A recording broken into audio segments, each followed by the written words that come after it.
Hello అండి. నేను ఈరోజు మీకు అంతర్వేది లక్ష్మీ నరసింహస్వామి కథ గురించి నాకు తెలిసిన కొన్ని విషయాలు మీకు చెప్తాను.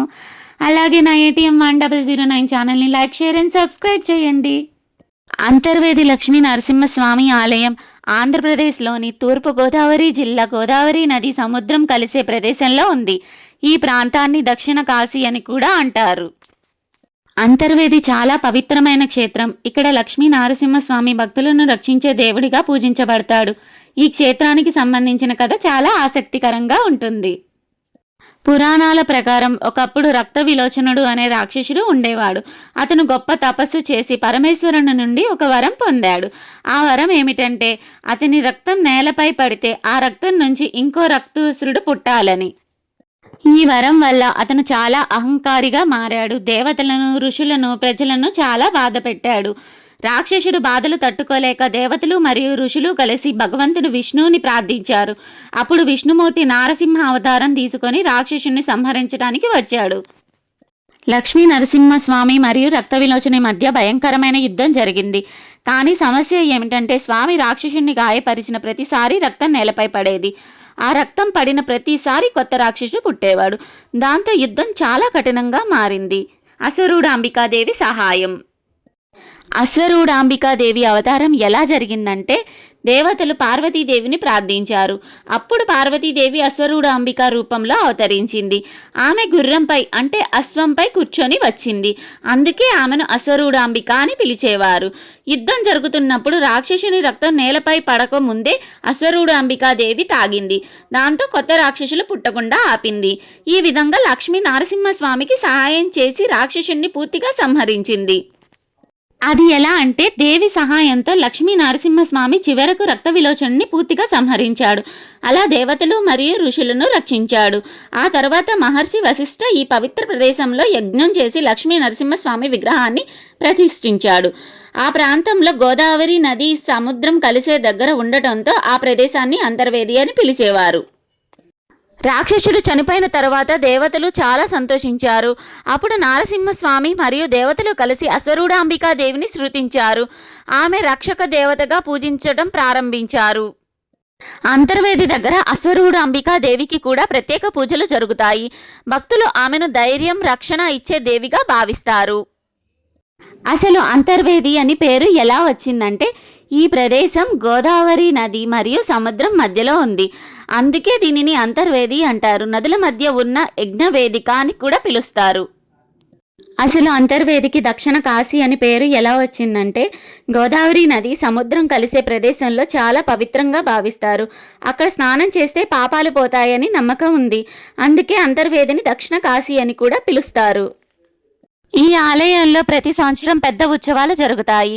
అందులో మొదటిది మాఘమాసంలో కళ్యాణోత్సవం, రెండవది రథోత్సవం, మూడవది మాఘ పౌర్ణమి స్నానం, నాలుగవది తీర్థోత్సవం.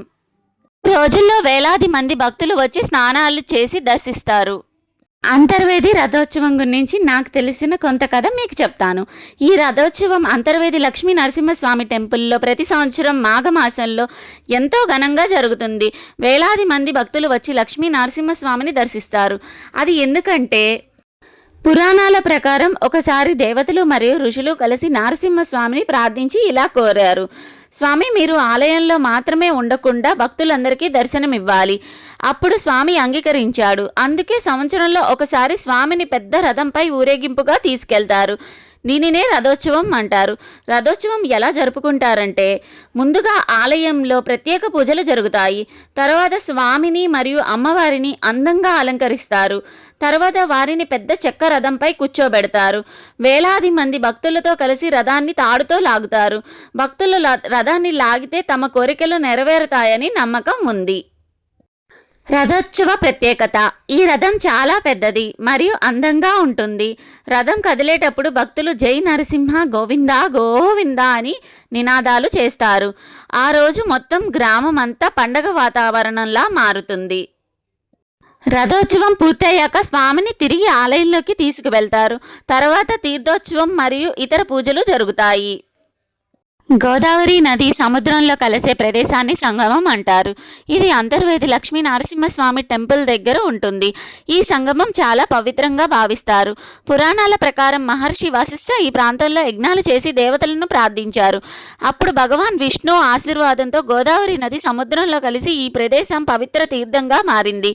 ఈ సంగమం దగ్గర స్నానం చేస్తే పాపాలు పోతాయని నమ్మకం. భక్తులు ఇలా నమ్ముతారు.